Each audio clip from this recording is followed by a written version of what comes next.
USA przedstawiają atak na Iran jako działanie zbawcze, oficjalnie atak wyprzedzający. Według tej logiki można zaatakować militarnie dowolne państwo, bo o każdym da się powiedzieć, wydaje mi się, że mają złe zamiary.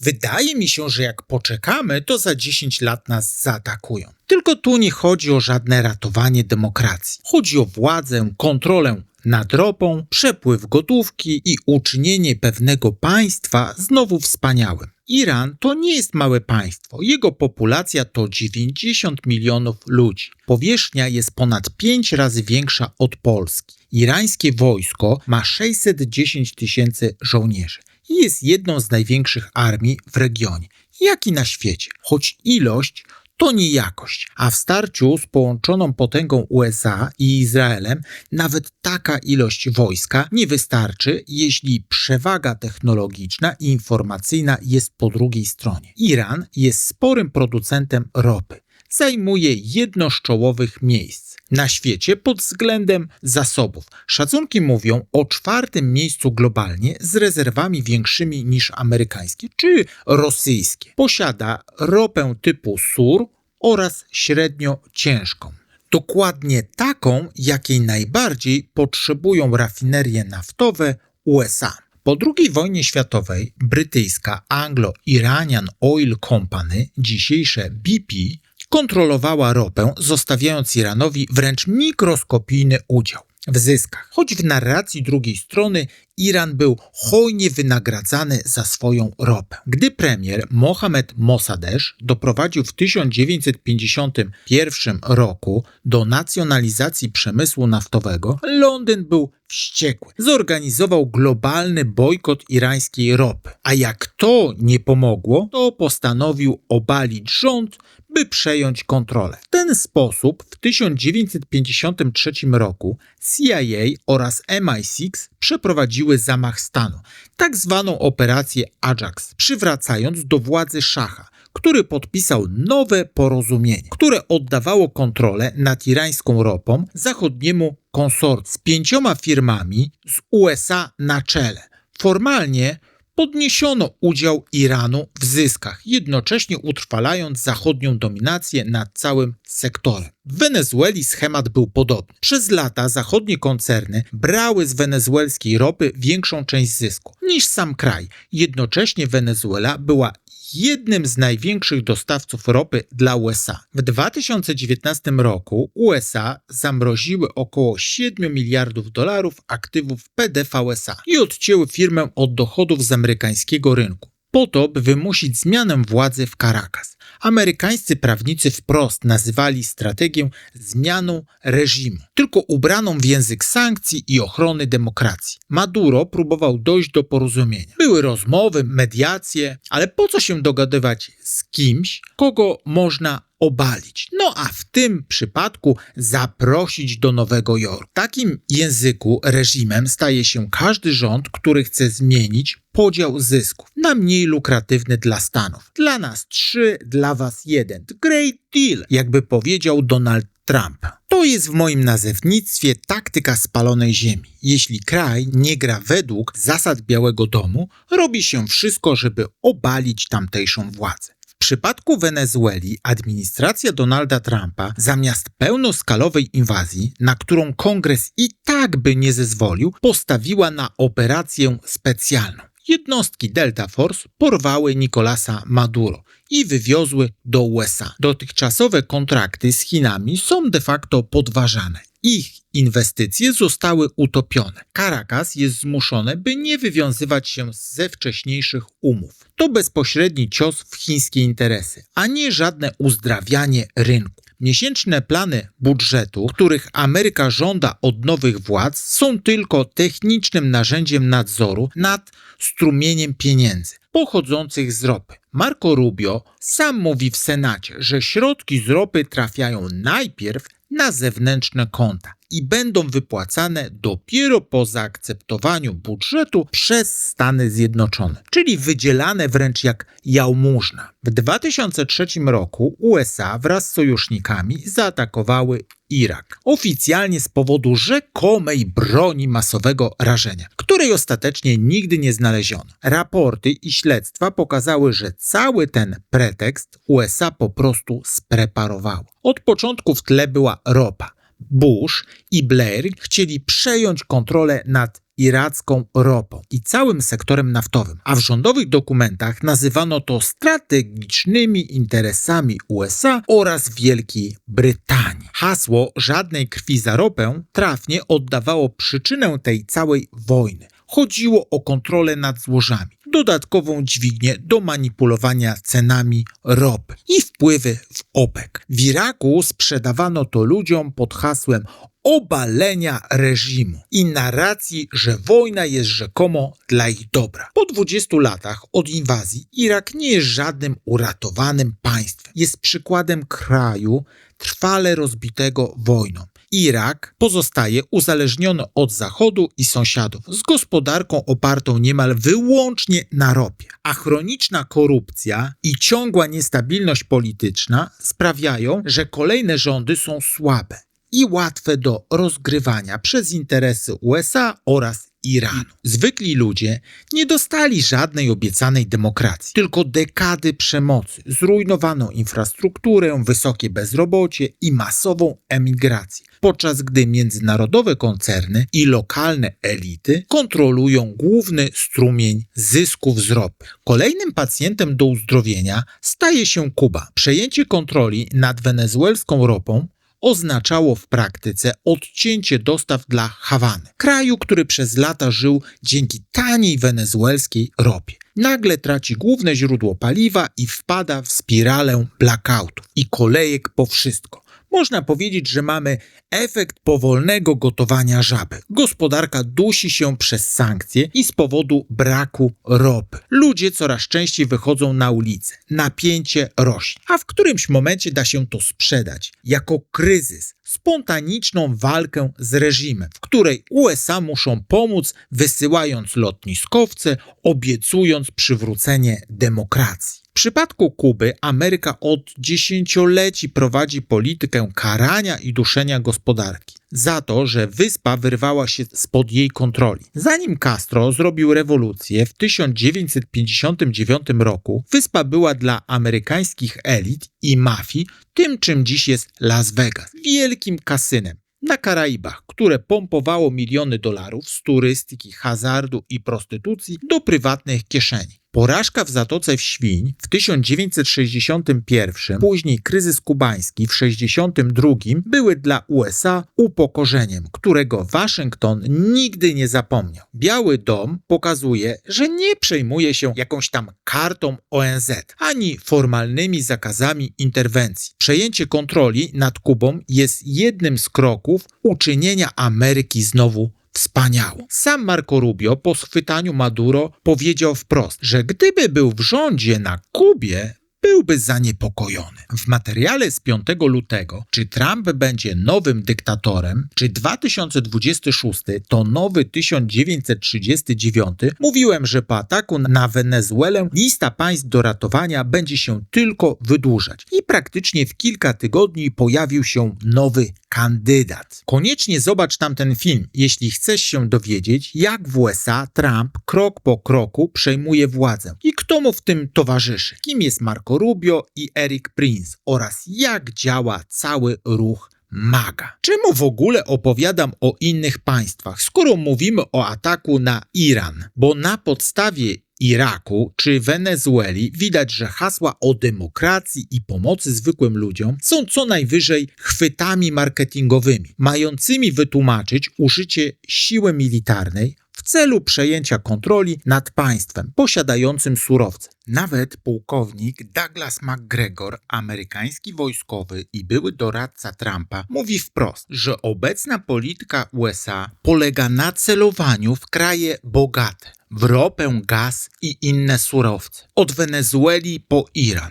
po to, żeby przejąć kontrolę nad ich zasobami, a nie by bronić jakiejś tam demokracji. Po 1954 roku Iran na papierze dostawał 50% zysku z ropy, tak jak inne kraje z Zatoki. Ale w praktyce była to głównie księgowa fikcja. Zachodnie koncerny same ustalały tak zwane ceny oficjalne. Doliczały sobie koszty rafinacji, transportu i całej listy usług, a dopiero od takiej kwoty liczono irańską połowę. Nawet to spreparowane 50% okazało się za mało korzystne dla koncernów. Z tej puli Iran musiał jeszcze spłacić odszkodowanie za to, że w ogóle próbował nacjonalizować własną ropę. Innymi słowy, kraj miał połowę zysku z tego, co wcześniej policzył sobie Zachód, pomniejszoną jeszcze o rachunek za bunt przeciw starym układom, a nie połowę realnego dochodu z własnych złóż, co podsycało gniew, który przyczynił się do rewolucji w 1979 roku. Nowy islamski reżim był od początku antyamerykański. Więc reżim nie wziął się z próżni. To odpowiedź na wielokrotne próby przejęcia władzy w państwie i kontroli nad naturalnymi zasobami. Od zamachu na Mossadegha po naciski na szacha. W dzisiejszych czasach ten, kto ma algorytmy, ten ma władzę. To nie jest przypadek, że bunty akurat są podsycane z zewnątrz. Stany Zjednoczone nazywają teraz Chiny reżimem. Ale tam w ostatnich dekadach realnie poprawiło się życie zwykłych ludzi, szczególnie klasy średniej, więc narracja o ratowaniu Chińczyków przed dyktaturą dużo gorzej chwyta. Do tego dochodzi chiński mur informacyjny, który utrudnia podsycanie buntów z zewnątrz, tymi samymi metodami, jakie widzieliśmy w innych krajach. Dzięki sankcjom ostatecznie cierpią cywile, tracąc na inflacji sięgającej 50%, galopujących cenach i dewaluacji riala. To jedna ze znanych taktyk destabilizacji kraju, prowokująca ludzi do wyjścia na ulicę. Bunty obejmują niemal cały kraj. Zginęło już nie kilkadziesiąt czy kilkaset, ale prawdopodobnie dziesiątki tysięcy cywilów. The Guardian szacuje, że do 28 stycznia ofiar mogło być nawet 30 tysięcy osób. Ta liczba wciąż rośnie. Rząd wprowadził niemal całkowitą blokadę internetu od 8 stycznia, czyli 12 dnia protestów. Władze tłumaczyły blokadę internetu tym, że chcą przywrócić porządek i zatrzymać plotki. Częściowo chodziło o rozwalenie koordynacji demonstracji, ukrycie skali represji, ale też ukrócenie wpływów zewnętrznych graczy, którzy przez media społecznościowe potrafią nagłaśniać nadużycia, ale też podsycać bunty w celu osiągnięcia własnych celów. W 2015 roku Iran i grupa P5+1, USA, Wielka Brytania, Francja, Niemcy, Rosja oraz Chiny podpisały porozumienie nuklearne. Po polsku wspólny kompleksowy plan działania. Iran zgodził się ograniczyć swój program nuklearny, ograniczając się do paliwa potrzebnego do elektrowni atomowych. Żadnego wzbogacania pod broń, minimalne zapasy materiału i instalacji w zamian za zniesienie kluczowych sankcji i powrotu do normalnej sprzedaży ropy. Międzynarodowa Agencja Energii Atomowej przez kilka lat potwierdzała, że Iran przestrzega warunków umowy. Europa, Rosja i Chiny dostrzegały, że metoda marchewki zamiast kija przynosi realne korzyści i ogranicza potrzebę budowania bomby atomowej przez Iran. W maju 2018 roku Donald Trump jednostronnie wycofał USA z porozumienia, nazywając je zgniłym i jednostronnym. Nie tylko przywrócił, ale wręcz rozszerzył sankcje, przede wszystkim na eksport irańskiej ropy. Liderzy takich krajów jak Francja, Niemcy, Wielka Brytania wydały wtedy wspólne oświadczenie. Z żalem i niepokojem potępili decyzję Waszyngtonu i zadeklarowali, że tak długo jak Iran dotrzymuje warunków, oni też chcą przestrzegać swojej części umowy. W 2019 roku państwa E3 uruchomiły specjalny mechanizm, żeby umożliwić przynajmniej ograniczony handel z Iranem, poza dolarem i systemem SWIFT, próbując częściowo zneutralizować amerykańskie sankcje. W praktyce to była wydmuszka, która nic nie dawała Iranowi. Europejskie firmy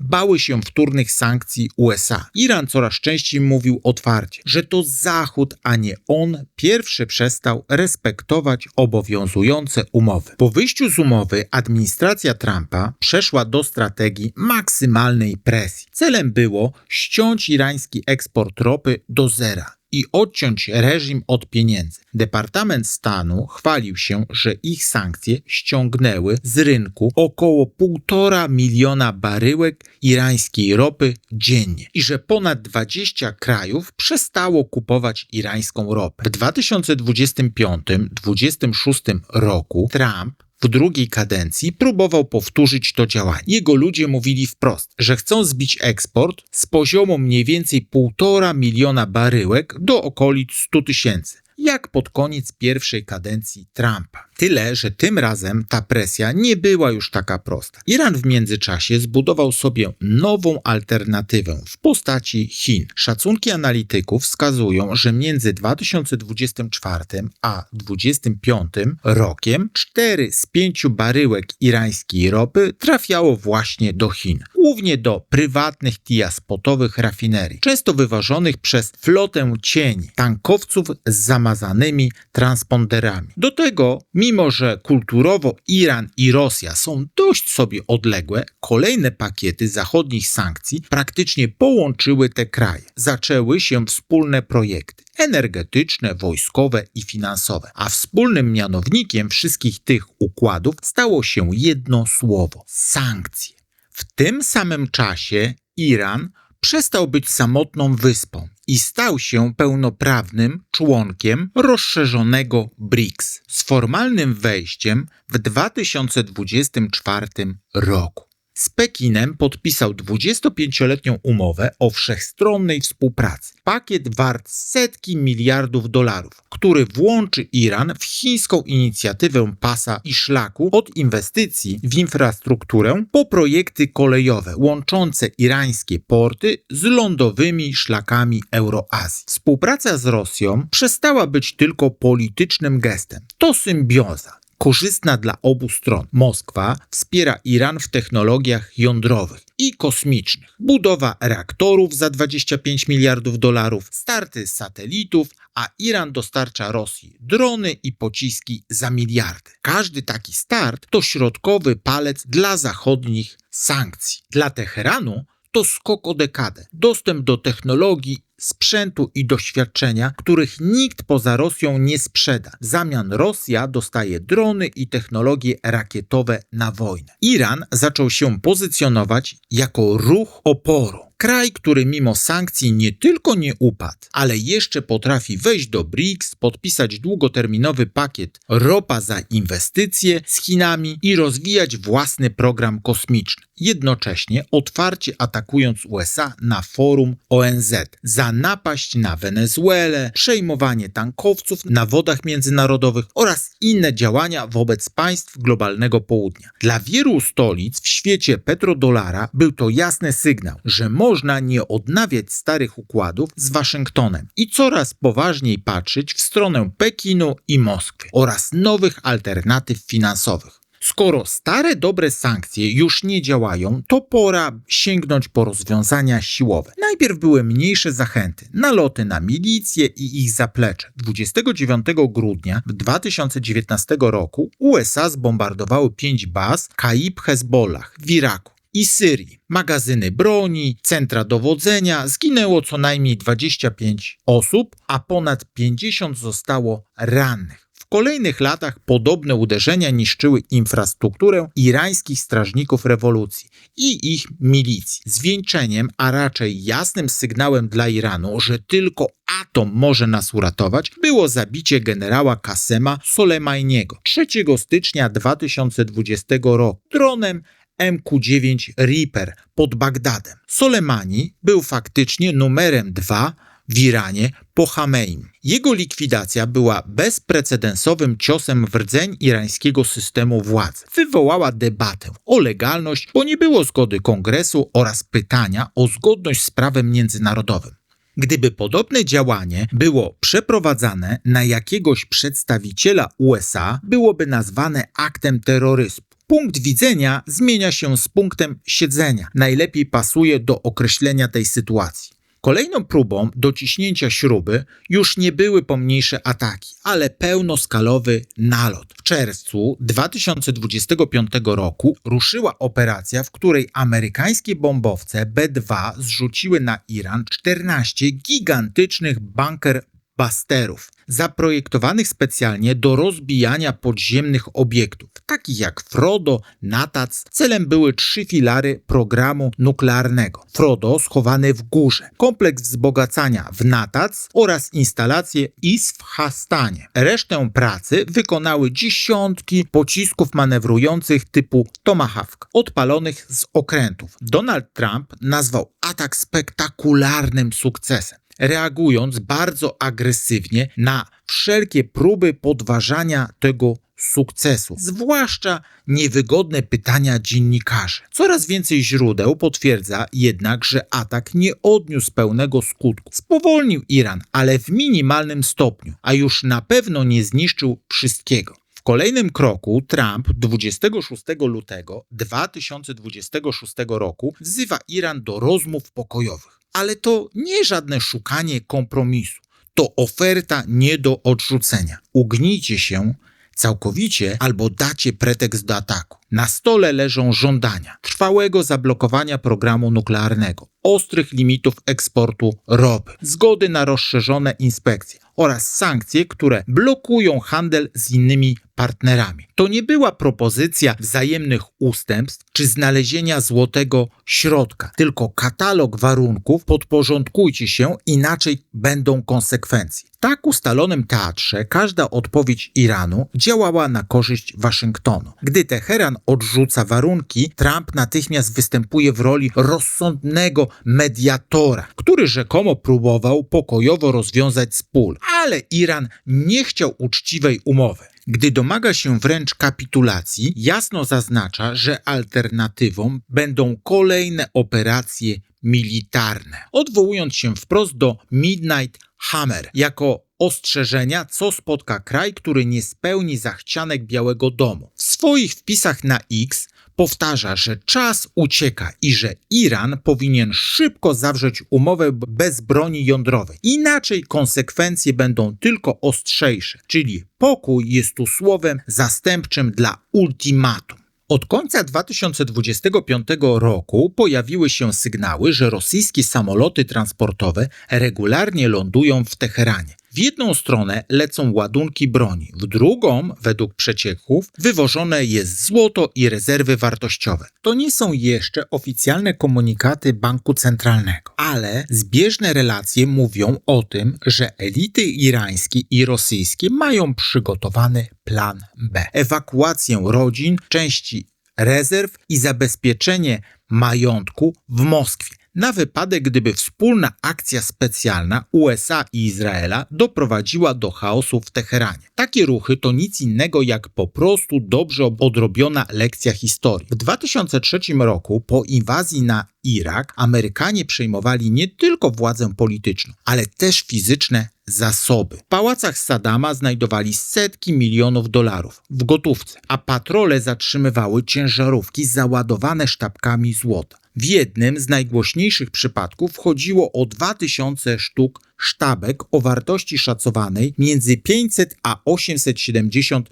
milionów dolarów przy wycenie z 2003 roku. Przy dzisiejszej cenie w okolicach 5300 dolarów za uncję te 25 ton to co najmniej 4-5 miliardów dolarów, zależnie od dokładnego kursu. Do tego około 250 milionów dolarów w banknotach wyciągniętych z piwnic Banku Centralnego. Oficjalnie część tych pieniędzy i kruszcu miała wrócić do Iraku albo do Kuwejtu jako rekompensata. Ale nawet zachodnie źródła przypominają, że los większości tego bogactwa pozostaje niewyjaśniony. Wiadomo tylko tyle, że Irak po przyniesieniu demokracji nie ma już ani tych rezerw, ani żadnych innych cennych zasobów.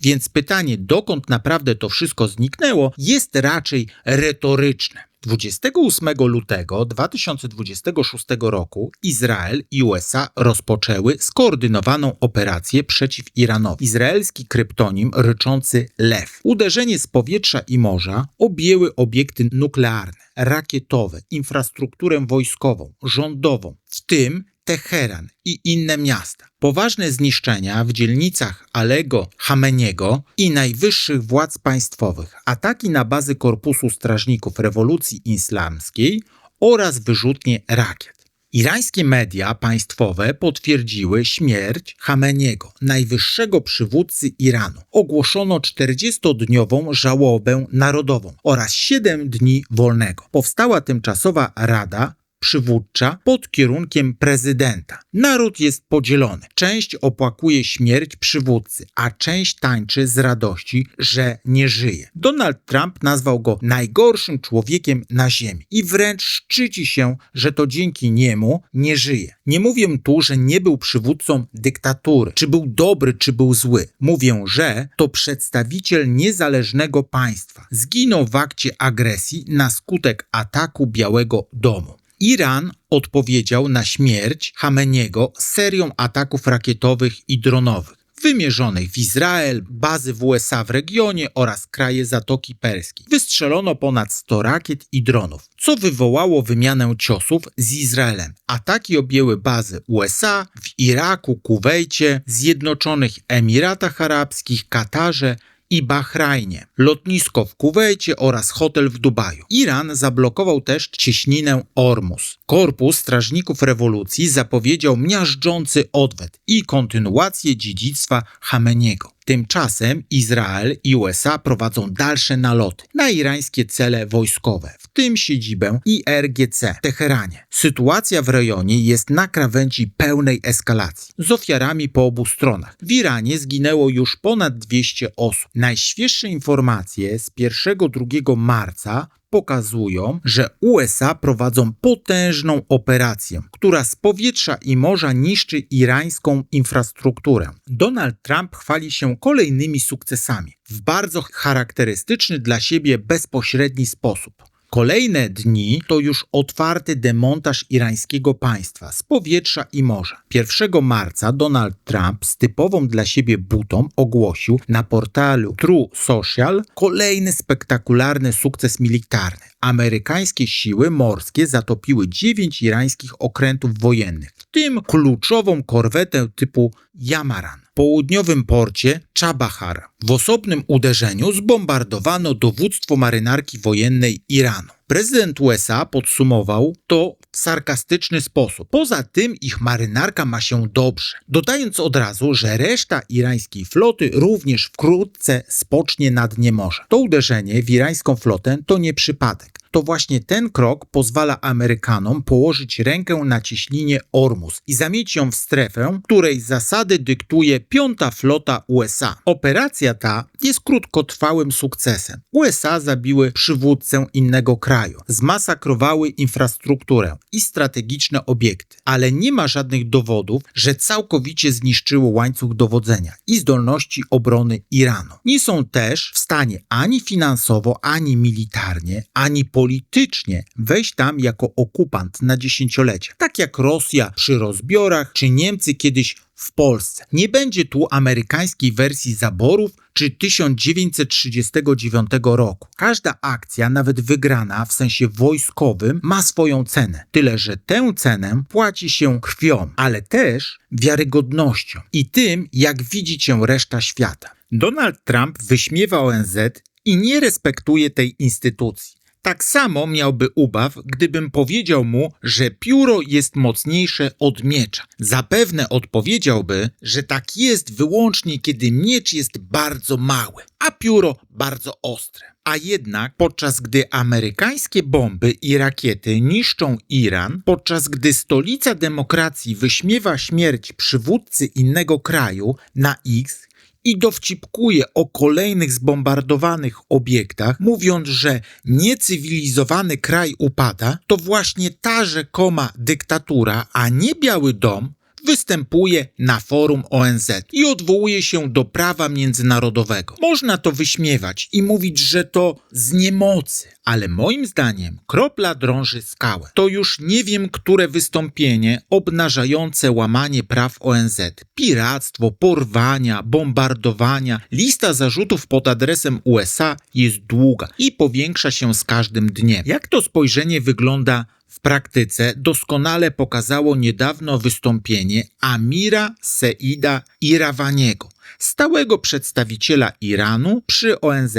Przedstawia on ataki z 28 lutego 2026 roku jako kolejny celowy, niesprawiedliwy akt agresji, przeprowadzony w pełnej koordynacji z Izraelem, oraz o kolejnych atakach na największe szpitale w Teheranie i Ahwazie. Liczba ofiar w dzielnicach mieszkalnych wciąż jest ustalana. Oczywiście Donald Trump, o ile w ogóle zwróci na to uwagę, będzie chciał zmienić to w narrację o kłamliwej dyktaturze. Ja też nie mogę w pełni zweryfikować tych liczb, dlatego tak często w swoich analizach sięgam do przeszłości.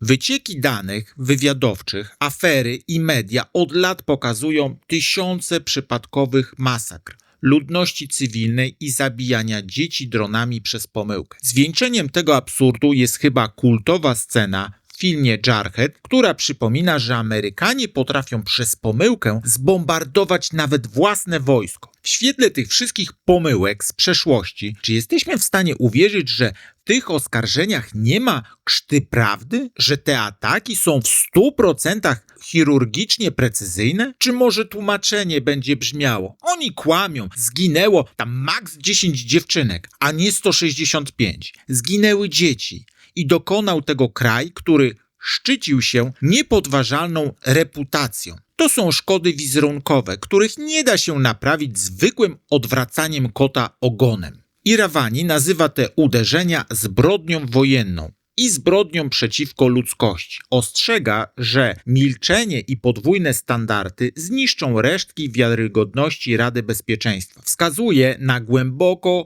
hipokrytyczną sytuację. USA w pierwszym dniu swojej prezydencji w Radzie Bezpieczeństwa organizują posiedzenia o ochronie dzieci w konfliktach zbrojnych, a w tym samym czasie bombardują szkoły w Iranie. Iravani dodaje, że nie było żadnego bezpośredniego zagrożenia ze strony Teheranu, a koncepcja ataku prewencyjnego wymyślona przez Waszyngton po prostu nie ma podstaw w prawie międzynarodowym. Swoje wystąpienia kończy zapewnieniem, że Iran nie szuka pełnoskalowej wojny, ale będzie korzystał z prawa do samoobrony artykułu 51 Karty ONZ, uderzając wyłącznie w cele wojskowe USA, nawet jeśli znajdują się one w innych krajach rejonu. Tak właśnie tłumaczy ataki na amerykańskie bazy w Iraku czy krajach Zatoki Perskiej. Całość spina jednym bardzo trafnym pytaniem retorycznym. Czy potężne państwo może dziś bezkarnie atakować innego członka ONZ?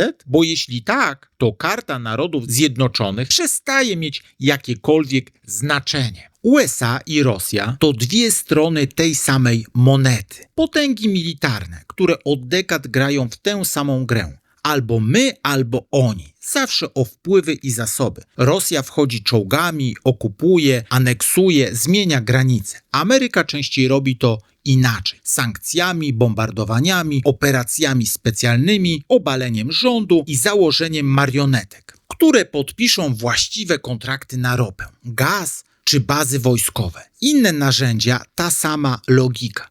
To nie jest walka dobra ze złem, tylko dwóch różnych modeli tego samego imperialnego myślenia. Przez lata USA miały genialny PR. Gdy bombardowali, mówili o obronie ludności cywilnej i pomocy humanitarnej. Gdy obalali rządy, opakowywali to w walkę o demokrację i ratowanie narodu przed reżimem. Zawsze był jakiś powód. Dlaczego akurat ten kraj trzeba uzdrowić? Broń masowego rażenia, prawa człowieka, terroryzm. Ostatnie działania w Iranie pokazują, że ta magia przestaje działać. Coraz więcej ludzi widzi w tym po prostu zachłanne państwo, które jest gotowe zrobić wszystko, by napaść i ograbić kolejne miejsce z ropy, gazu i szlaków, bo ma dziurę w budżecie i dławi się własnymi problemami, a reszta świata coraz mniej chce utrzymywać amerykański sen, kupując ich dług i akceptując ich kontrolę nad systemem finansowym. To, co szczególnie mnie uderza, to reakcja ludzi. Nigdy jeszcze nie widziałem tylu otwartych antyamerykańskich komentarzy na Facebooku, Xie i innych platformach, które są przecież amerykańskie z pochodzenia. Nastroje zmieniają się nie z Ameryka to kraj marzeń, na USA ma trochę za uszami, tylko na USA to agresor. Wstyd przyznać się, że jest się Amerykaninem. Tak jak wstyd było być Niemcem w czasie II wojny światowej. To nie jest już hejt marginesu, to sygnał, że mit dobrego imperium się sypie.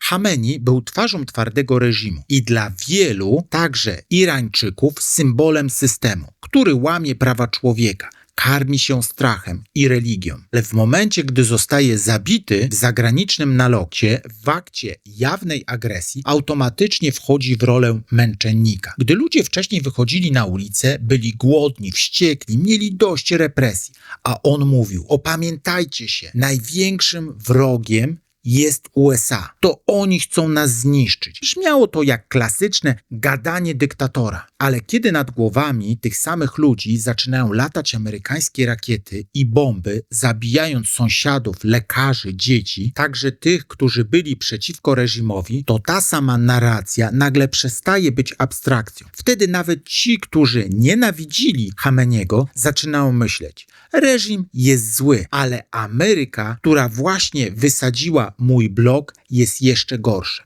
I tu wchodzi wątek, którego naprawdę nie doceniamy. Pamięć i upór świata muzułmańskiego. Kulturowo, religijnie, historycznie tam się pamięta krzywdy dłużej niż trwa kadencja jakiegokolwiek prezydenta. W Koranie jest mowa o pokoju, tak jak w naszej Biblii, ale tak jak u nas w średniowieczu święte słowa bardzo łatwo przerobić na paliwo do nienawiści. Różnica polega na tym, że tam upokorzenie, bieda i bombardowania nakładają się na poczucie, że to wszystko dzieje się w imię demokracji i praw człowieka, czyli tej samej retoryki, którą widzą od dziesięcioleci. Z tego rodzi się coś, co na Zachodzie nazywamy terroryzmem. Tam często postrzegane jest jako jedyna broń słabszych. Trump może zbombardować ten kraj, cieszyć się w telewizji i opowiadać, że znów uczynił Amerykę wielką. Może rzeczywiście w krótkim czasie zniszczyć flotę, bazy, magazyny, fabryki, ale jednocześnie otwiera puszkę Pandory. Buduje pokolenie ludzi, którzy już nie wierzą w żadne amerykańskie bajki i są gotowi czekać latami, by oddać cios.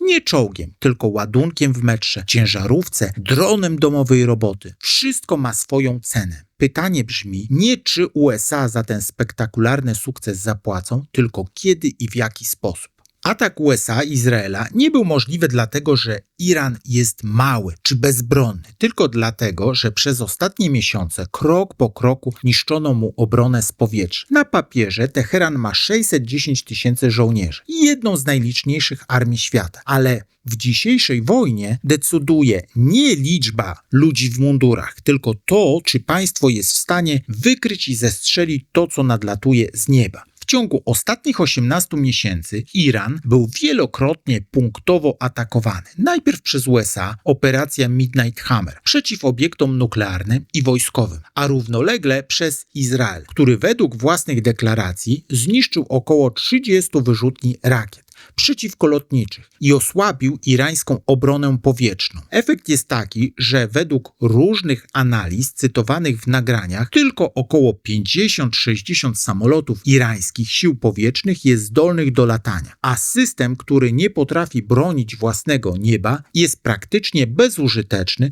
wobec zmasowanego nalotu nowoczesnych maszyn z USA i Izraela. Do tego dochodzi presja sankcji, inflacja blisko 50%, załamanie waluty i ogólnokrajowe protesty. z dziesiątkami tysięcy zabitych, które zmuszają reżim do ściągania wojska z granic do pacyfikacji ulic. Państwo jest jednocześnie militarnie, gospodarczo i wewnętrznie osłabione. USA lubią przedstawiać się jako strażnika demokracji i prawa międzynarodowego. Tymczasem w przypadku nalotów na Iran ich własne autorytety prawne mówią wprost, że mamy do czynienia z jawnym złamaniem karty ONZ, czyli instytucji, która według narracji Donalda Trumpa nie ma już nic do gadania. Liczy się jego śmieszkowa Rada Pokoju. Ile ona jest warta, możecie określić na podstawie ich pierwszego spotkania. Profesorowie prawa międzynarodowego, tacy jak Marko Milanowicz, nazywają te uderzenia ewidentnie nielegalnymi. Nie ma mandatu Rady Bezpieczeństwa, nie ma wykazanego bezpośredniego zagrożenia ataku, więc powoływanie się na samoobronę jest tylko polityczną zasłoną dymną. Międzynarodowe stowarzyszenia prawnicze mówią wręcz o zbrodni agresji, świadomym złamaniu zakazu użycia siły przeciwko Iranowi, a organizacje zajmujące się nierozprzestrzenianiem broni nuklearnej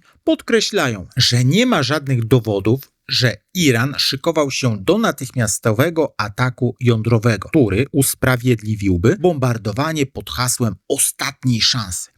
Zaraz zapytacie, a jaki w tym wszystkim interes ma Izrael? Dlaczego bierze na siebie ciężar operacji ryczący lew? Dla Tel Awiwu to nie jest gra o ropę, to gra o przetrwanie i ukształtowanie regionu na nowo. Izraelczycy widzą w tym uderzeniu historyczną szansę na ostateczne odcięcie tlenu organizacjom takim jak Hamas czy Hezbollah, które przez dekady były finansowane i zbrojone przez Teheran. Jeśli reżim w Iranie upadnie, cały ten łańcuch wsparcia po prostu przestanie istnieć. I powiem wam szczerze, to jest moment, w którym sam musiałem zrewidować swoje myślenie. Kiedyś, oglądając chociażby izraelski serial Fauda, bardzo współczułem Izraelowi, kiedy terroryści z Hamasu czy Hezbollahu robili rzezie, a 7 października zmasakrowali i porwali izraelskich cywilów. Myślałem, ci ludzie to barbarzyńcy. Biorąc pod uwagę to, ile naród żydowski wycierpiał podczas II wojny światowej, uważałem, że to społeczeństwo wręcz musiało w sobie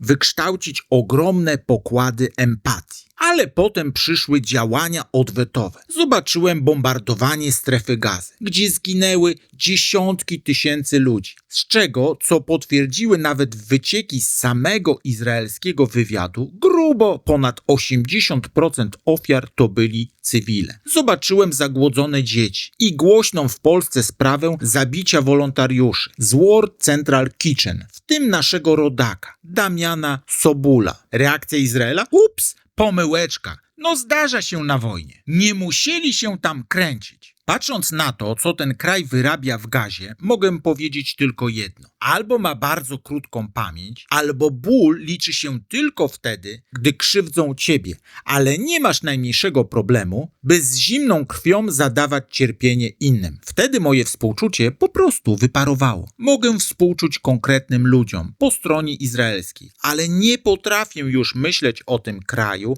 jak o ofierze. W tym całym konflikcie z Hezbollahem i Hamasem, a teraz z Iranem, oni nie są niewinnymi męczennikami. To jest po prostu licytacja o to, kto ma więcej krwi na rękach i czyja krew jest cenniejsza. Zresztą wystarczy spojrzeć, czym jest ta mityczna Rada Pokoju Donalda Trumpa, o której tak chętnie opowiada. Myślicie, że to gremium niezależnych mediatorów i dyplomatów? Nic z tych rzeczy. Twarzą i głównym architektem planu odbudowy strefy Gazy połączonego z tą radą jest zięć prezydenta, Jared Kushner. Zaproponował wpompowanie ponad $100 miliardów w zmianę zrujnowanej Gazy w luksusowy kurort. Na prezentacjach dla biznesu pokazywał wizualizację nadmorskich apartamentów i strefę turystyczną z miejscami na 200 hoteli w stylu Dubaju. Jeszcze niedawno Kushner mówił wprost, nieruchomości na wybrzeżu Gazy mogłyby być bardzo cenne. Trzeba tylko przenieść stamtąd ludzi i posprzątać. Rozumiecie, co tu się właśnie dzieje? USA pomaga Netanyahu wywalić Palestyńczyków z Gazy i wyczyścić teren, zostawiając ziemię pod faktyczną kontrolą Izraela. W zamian rodzina prezydenta USA stawia tam luksusowe kurorty i robi, jak to uwielbia mówić Trump, great deal. Na zgliszczach i masowych grobach. I tu kółko nam się zamyka. Izrael i USA dobrały się po prostu jak w korcu maku. Izrael przejmuje teren, ale Trump nie wybuduje ani jednego luksusowego hotelu czy prywatnego kurortu na wybrzeżu, dopóki będą tam grasować bojówki Hamasu czy Hezbollahu. A kto te bojówki wspiera, szkoli i finansuje? Iran. Więc żeby ten krwawy, deweloperski deal stulecia w gazie mógł wypalić, trzeba za wszelką cenę zniszczyć centralę w Teheranie. I to wam tłumaczy, dlaczego akurat teraz Stany Zjednoczone tak bardzo martwią się o irańską demokrację. I teraz pozostaje pytanie, dlaczego teraz? Czemu? I czy chodzi o wybawienie, czy walkę o demokrację? Trump potrzebuje tego ataku na Iran tu i teraz, nie za kilka lat. Ma przed sobą wybory w 2026 roku, kiedy jego partia może realnie stracić władzę. Fatalne sondaże i nastroje, oskarżenia, że w samych Stanach buduje się mini-reżim oparty na nadużyciach siły, podporządkowywaniu poszczególnych stanów i ciągłych aferach. Do tego dochodzi wyrok Sądu Najwyższego. Większość jego ceł uznano za nielegalne, a tysiące firm pozywają rząd o zwrot dziesiątek miliardów dolarów, których budżet po prostu nie ma, bo zostały już dawno wydane. Sam Trump w wywiadach mówi, że nie lubi ćwiczyć, bo go to nudzi. Podobnie nie interesuje go Ameryka, która przez lata spokojnie odbuduje gospodarkę, jak Chiny. Tylko szybki efekt, który da się sprzedać w telewizji. Z takiej perspektywy szuka nie długotrwałej naprawy kraju, tylko efektownego zwycięstwa, które przykryje wewnętrzny bałagan i pozwoli mu zagrać rolę człowieka, który ocalił Amerykę przed wrogiem. Do tej roli idealnie nadaje się Iran. Państwo z 90 milionami ludzi, czwartymi największymi rezerwami ropy na świecie i już częściowo zniszczoną obroną, czyli wystarczająco słabe, by je uderzyć, ale wciąż wystarczająco bogate, by przejęcie kontroli nad jego ropą i przepływem pieniędzy miało sens. Po Wenezueli z największymi złożami ropy na świecie dołożenie do tego Iranu oznaczałoby dla Trumpa jedno. Może dalej opowiadać, że czyni Amerykę wielką. Ta wielkość nie bierze się z pracy i rozwoju, tylko z agresji militarnych, rajdów i grabieży cudzych zasobów. Trump de facto rozwalił relacje z Kanadą,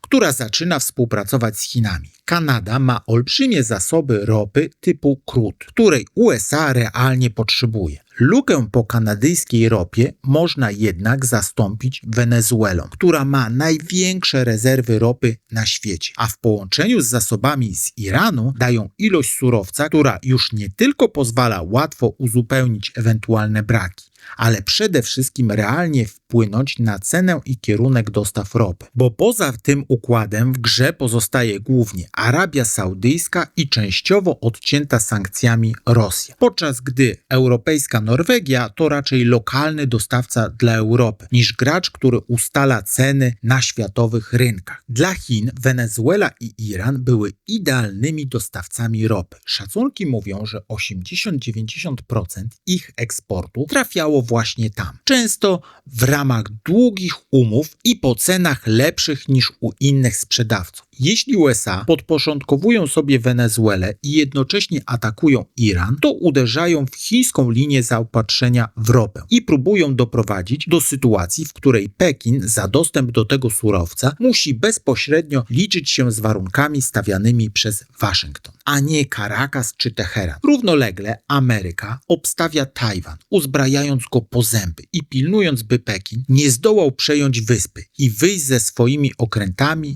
na otwarty Pacyfik. Równolegle USA wzmacniają flotę na pobliskich wyspach, w rejonie, przez które przechodzi 30-40% światowego handlu morskiego i spora część chińskiego eksportu. Chińczycy widzą, że w razie konfliktu ten morski szlak zostanie zablokowany, więc szukają alternatyw. Inwestują w trasy blisko Arktyki i Grenlandii. Wtedy w Ameryce od razu pojawia się nieodparta chęć posiadania Grenlandii na własność, gdzie cena nie gra roli. Chiny starają się uciec z tego amerykańskiego uścisku na oceanach i próbują budować projekt wielkiej kolei oraz dróg przez Euroazję, gdzie jednym z kluczowych węzłów był Iran. Po ataku USA na Iran Amerykanie kładą rękę na cieśninie Ormus, z której robią zmilitaryzowaną strefę konfliktu. To skoordynowane działanie, by odciąć azjatyckiemu gigantowi dostawy i zamknąć Chiny w złotej klatce. Sądzę, że Chiny z chłodnej kalkulacji nie odpowiedzą na tę agresję Stanów Zjednoczonych. Oczywiście poza potępieniem na forum ONZ,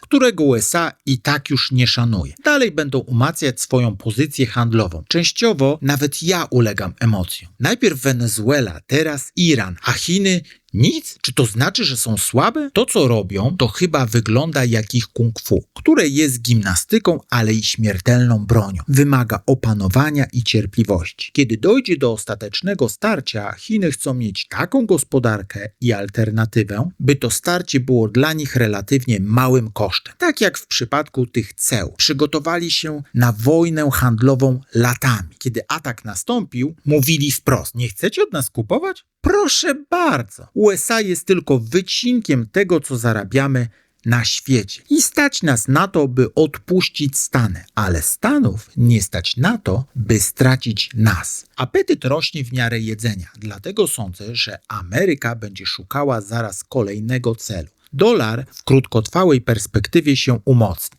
od ataku o 0,65%, a złoto w tym samym czasie o 2,2%, co tylko pokazuje, że świat już dawno wybrał. Paradoks jest taki, że im częściej USA ratuje świat bombami i sankcjami, tym mocniej krótkoterminowo wzmacniają własną walutę, ale długoterminowo podcinają zaufanie do niej jako do czegoś neutralnego. Nikt nie chce trzymać wszystkich oszczędności w narzędziu, które ktoś inny traktuje jako broń. Długofalowo, psychologicznie każdego przyciąga osoba opanowana, spokojna, przewidywalna. Dlatego Chiny coraz szybciej będą przyciągać kolejne państwa niczym magnes. USA będzie przez to tracić spokój i grozić kolejnymi sankcjami. I coraz więcej sojuszy zawierać siłą. Złoto będzie znikało z rynku jeszcze szybciej. To, co wydaje się pewne, to coraz ostrzejsze zderzenie dwóch zupełnie różnych mentalności. Chińskiej, opartej na długiej, cierpliwej pracy, kupowaniu pól naftowych, portów, linii kolejowych i złota, oraz amerykańskiej, opartej na brutalnej sile, gdzie zamiast negocjować i płacić, ogłaszasz walkę o demokrację i wchodzisz z sankcjami i wojskiem, a potem dzielisz zasoby według znanego schematu. 3 części dla nas, 1